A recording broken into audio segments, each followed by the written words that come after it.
So this is where I am. And see that step right in front of me? That's where I'm trying to get. Why is that spectacular, you may ask? Because I can't get there. Because this walk was a total fail. I was at home and my hip was hurting and I decided, I wanted to go for a walk and I thought I could make it. The hip was hurting, yeah, but I was still able to kind of shuffle along. So I just figured I'd take my time and, try to stroll along. So I made it as far as the top by that pole you could see in the distance. I made it to that pole and the pain started. And it actually took me about 15 minutes to get from that pole to the one I'm standing right now. And then I kind of realized, Sasha girl, you ain't gonna make it. And I had to call my lovely cousin and ask him to bring me my cane. And so this right here is my little helper. This is what I have to walk around with when my hip is messed up and I can't walk. And I actually take this, it's one of those retractable canes. So I actually take this with me everywhere I go. That's why I always have a big bag. And you can see me there with my lone sock on and my leggings because outside was kind of cold. So that's probably why the foot was hurting. And here you see me. Yeah, I knew I shouldn't have done it. I knew it. Well, what can you say? Life goes on. So that's my nephew and my cousin there running around, and they're the ones who had to help me get my cane. And my nephew was actually kind enough also to record what I look like walking when I have my cane. Note to all those watching, it looks pretty pitiful and it's excruciatingly painful. FYI. So the pain in my hip is so bad I can't actually lift my leg. So I kind of have to do this little curve motion and kind of swing it out and bring it back in to get it to move, and then kind of like try to flick it forward a little because even the foot is actually hurting. And I didn't know at that point, but my foot was actually swollen. I got home and my mom I was standing in the kitchen and my mom looked at me and she was like, wait, Tasha, your foot swollen? And I'm like, no, my foot isn't swollen because the pain in my hip was so bad, I didn't actually notice the pain in my foot.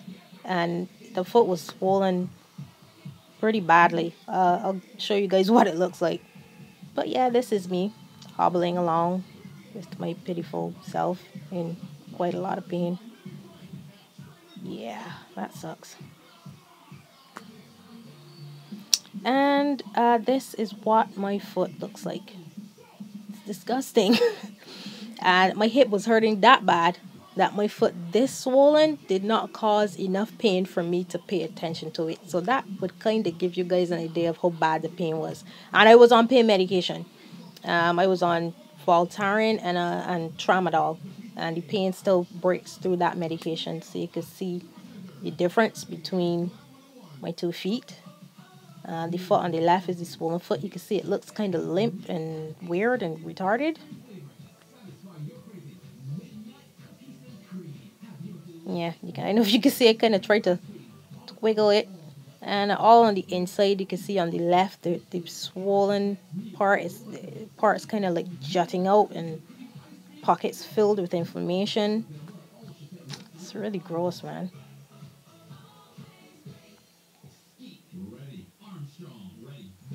And over to the side, you almost can't even tell that I have an ankle. And this is what my foot looks like normally.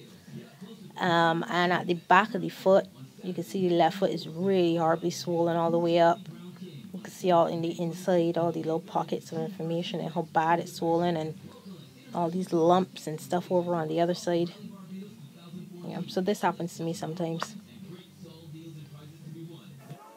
Sorry about the bad lighting. I'm in my room and I don't feel like moving right now. So I got up today and the leg was still bothering me, still swollen. I woke up and I just took me a while before I could get up. My body was feeling that achy, everything hurting kind of way. My appetite was like from 11 o'clock to 7:30. I ate 3 mangoes, and half of a turnover. That's it. I just had to kind of almost force down the other half of the turnover. And Milo kind of gives it energy. And I got my nephew to buy me a Ruffles barbecue chip. I like to use those sometimes when I feel like this. I got up at 11 o'clock, went back to sleep this afternoon. And I got up and my appetite is crap, and I feel my body just feels messed up, and I feel completely out of it. And the thought just crossed my mind, like, could I be dying? Like I hope I'm not dying. You know, the thought just because of how it felt. Like my appetite is completely gone, and I feel absolutely like fatigued and just kind of worn out. Like I've been fighting death forever. And the thought just crossed my mind, I hope I'm not dying. I hope I don't have cancer and these people haven't found it. And and I'm not sitting down up here dying. Because, I know cancer patients, when they're dying, that's usually how a lot of people get diagnosed. Fatigue and appetite suppression. Um, anyway, so then I was sitting in my bedroom and I started getting chills, like goosebumps, goose pimples, for no reason. I just kind of randomly was like, what if I have a fever? Because this usually happens when I have a fever. And lo and behold, I do.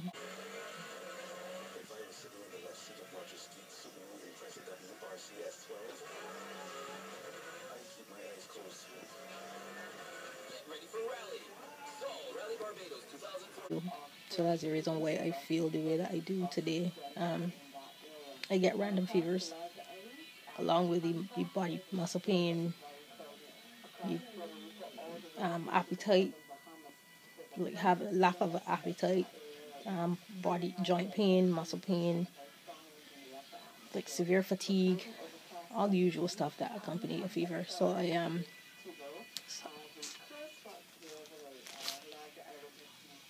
me turn on the TV in case you can hear it in the background.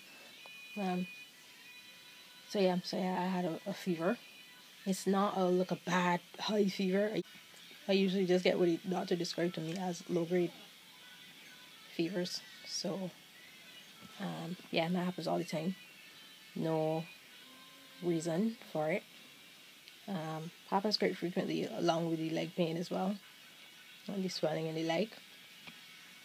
So no real surprise there. I should have expected it, but you know. So I'm just gonna take some paracetamol for the pain, and paracetamol usually helps with the fever and the pain in the body. So I'm gonna take two of these and hope that I start to feel better. So yeah. So yeah, that's how my day was set up. Ate hardly anything, drank less, felt like crap, slept a lot, and yeah. And the swelling has gone down a lot though. Well, not a lot, but yeah, you won't be able to see here. My bedroom is too dark, but the swelling has gone down considerably. So that was pretty much how today went. Following on from yesterday, things did not really go too well today, but that's the life of a sick person. So yeah, hopefully I can do a vlog one of these days when I have a good day, and show you guys a good day. It's a good day, right? Yeah. All right. So bye, guys. Please forgive my hair. I haven't had time to to do my hair. That's the last thing on my mind right now. So next night, and again, the fever, just feel absolutely awful. The reason why I have to use my front-facing camera today, yesterday, is that my body is just in so much pain. It's agony to lift the iPad up to hold it in my hand. It's heavy. Just taking chips out of a bag, doing anything hurts. Like, kind of when you have dengue, just like pretty much how you feel whenever you have any kind of fever, regardless of the fact that it is a low grade fever. You really wouldn't expect to feel the way that I do, but it is torment. It is agony. I know this is depressing. This is 3 days, and this has been a pretty sad 3 days. It has, but that's my reality. That's really the reality of my life. And it's not. Imagine how depressing it is to live it. You know, it's depressing enough to watch it. Imagine how depressing it is to live, to actually live like this. The depression is starting to set in. I'm starting to get really frustrated. Who wouldn't? You know what I mean? Living like this every single day, it takes a toll. It takes a toll on your emotions. Obviously, it takes a toll physically, but it also takes a toll on your emotions. It takes a toll on your mind, like the constant pushing yourself to do things. You have to get up out of a chair is a challenge. So you gotta kind of gear yourself up to get up out of a chair. You have to sit down in a chair is a challenge. You have to gear yourself up to sit down in a chair. You have to gear yourself up to lie down in bed, to get out of bed, to walk, to do everything, to lift up a glass, to drink some water is a challenge.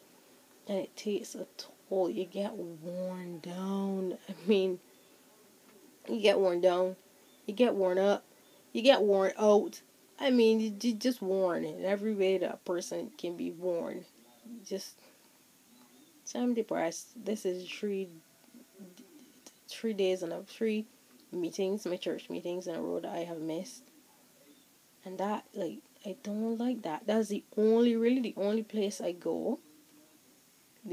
Besides going to the hospital and to the clinic and to the doctor's visits, that's really the only place. Goodness. That's the only place I go. And I've had to miss my meetings because it just feels so horrible. It feels so awful. You know what I mean? To like lift up the book, to lift up my Bible would be absolute agony. The last time I went to meeting, I started having fevers as well, and I couldn't lift up my Bible, couldn't lift up any of my books. I mean, I just had to sit there, just like a lump. And it's frustrating. It's depressing, and I'm starting to, little crying spells starting to come on, starting to just get frustrated to the point where, I'm in tears.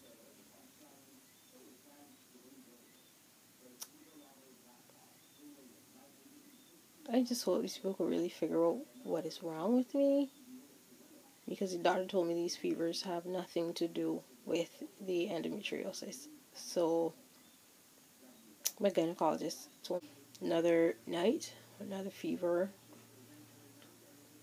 Again, body is hurting significantly. It hurts just to hold my neck straight. Just like this, everything hurts. Being sick is, yeah. So, yeah.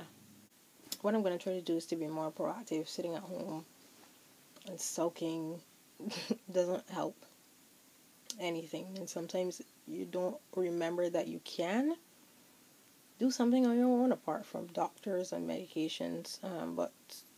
But you can. I've done a lot of research about changing diets and different things like that, eating well, and I know those things have a definite impact on the body. So I'm gonna try. And I know for the past week and a half I've not been eating well, but most of what I have been eating is fruits, because I've been really trying actively to include more fruits in my diet. And I find before, when I lost my appetite, I used to like a lot of like currant slices, a lot of really sweet stuff. And I think a lot of that was that my body was craving energy, but now my body craves energy, and I get it, I guess, through the fruits. I crave the sugar, and I get it through fruits. So I'm still trying to be proactive, but it sometimes you lose focus, and it can be stressful. It definitely can be stressful. Still having fever, still having the pain all over my body. It doesn't usually last this long. I don't think it has lasted this long, because I feel like this a lot and I don't always remember to check my temperature. So it could be that, but I guess I don't always check. Yeah, so gonna just monitor this to see how long it's gonna last. And actually, the first time I had a fever in this cycle, I guess you could say, was maybe like 2 Sundays ago. That was the first time I started having the fever and the really bad pain. So it's been going on off and on. Might have been continuous for like a week and a half, maybe close to 2 weeks. It just kind of, maybe eases up a little bit and comes back, whatever. But yeah, that's it. So bye, folks.